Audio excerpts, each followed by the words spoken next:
Untuk memperbincangkan beberapa topik menarik pagi hari ini di Market Bus sudah tersambung melalui video conference ada Mas Praska Putrantio, beliau adalah CEO dari Advisor.id. Selamat pagi Mas Praska.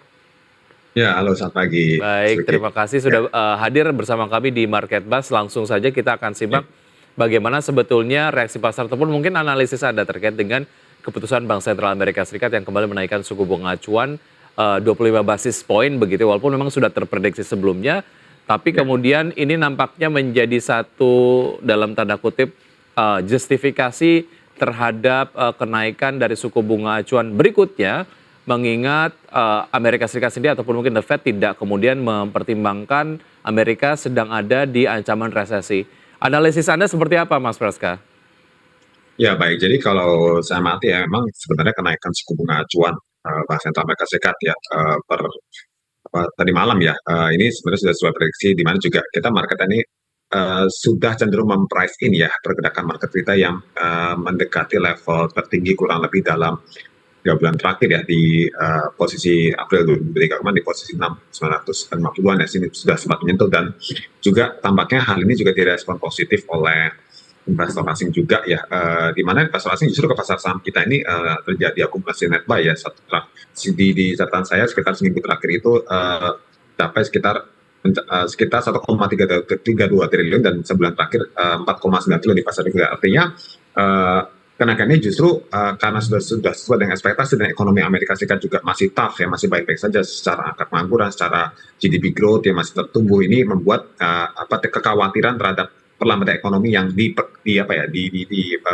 perkirakan sebelumnya itu tidak sesuai dengan apa yang ditakutkan sebelumnya kira-kira seperti itu dan ini yang menurut saya juga membuat pasar saham kita menguat ditopang juga oleh positifnya data-data rilis data-data keuangan terutama di Q2 kemarin ya di Q2 ini sudah beberapa emiten merilis kinerja terutama untuk emiten bank-bank besar ya sudah merilis kinerja positif ya ini juga sebagai indikator bahwa ya resiliensi ekonomi kita meskipun di tengah kondisi era suku bunga yang cukup tinggi kira-kira seperti itu Mas Vicky. Oke, kalau kita lihat secara historis ini adalah kenaikan ke-11 dalam 12 kali pertemuan terakhir FOMC ataupun mungkin pertemuan The Fed dan juga ini menghasilkan 11 kali kenaikan tingkat suku bunga acuan dan salah satu alasannya adalah terkait dengan inflasi yang masih tinggi. Secara proyeksi ke Ya. depan melihat target inflasi katakanlah ini masih kemudian belum sesuai dengan apa yang kemudian ditargetkan,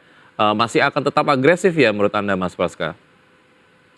Menurut saya dengan kondisi laju inflasi terakhir Amerika ya di level 3%, sebenarnya ini sesuai dengan pernyataan Gubernur The Fed kemarin Jerome Powell bahwa ini memungkinkan The Fed mempertahankan dulu di 5,5% karena toh juga memang sudah sesuai dengan agenda tahun ini kan di sekitar 5,2 sampai 5,5 seperti sesuai dengan target dan kondisi laju inflasi terus melambat ke 3% ya ini tidak untuk kemungkinan di tahun ini juga bisa sentuh angka 2% yang menjadi target ekspektasi jangka panjang mereka untuk laju inflasi sehingga harapannya dengan nanti di semester 2 ini ya paling tidak di akhir Q3 ini bisa sentuh sampai 2% seharusnya ini tetap akan stabil seperti itu di 5,5% dan ya harapannya tahun depan bisa ada sedikit pelonggaran jika inflasi sudah bisa termaintain.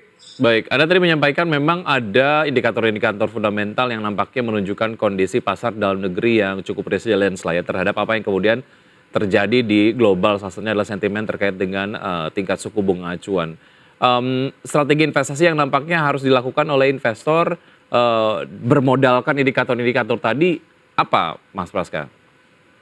Ya, jadi tentu saja kita harus memperhatikan beberapa tren indikator makro juga ya. Jadi terutama dari sisi nilai tukar rupiah juga sempat sudah melemah ya dari sempat menguat di level 14.700-an, 800-an ya. Ini kembali melemah ke 15 ribuan. Ini pun juga menurut saya karena memang antisipasi bagaimana apakah The Fed naikkan suku bunga atau tidak dan ternyata setelah Bank Sentral kita Bank Indonesia mempertahankan suku bunga stabil di 5,75 sesuai dengan ekspektasi karena inflasi kita pun juga cukup melambat kan artinya apa kita tidak perlu lagi menaikkan suku bunga. Nah kemudian kenaikan suku bunga di Amerika Serikat ini tentu saja memberikan tekanan di tengah kalau suku bunga kita relatif stabil tapi tetap saja karena pada kurs kita masih terjaga. Selain itu juga mungkin yang perlu diperhatikan investor adalah laju imbal hasil obligasi Amerika Serikat ya ini juga malah kembali turun ya ke 3,8% dari sempat 94%. Artinya apa? dengan kenaikan suku bunga ini membuat ya daya tarik obligasi di Amerika Serikat kembali meningkat ya setelah kemarin Baik.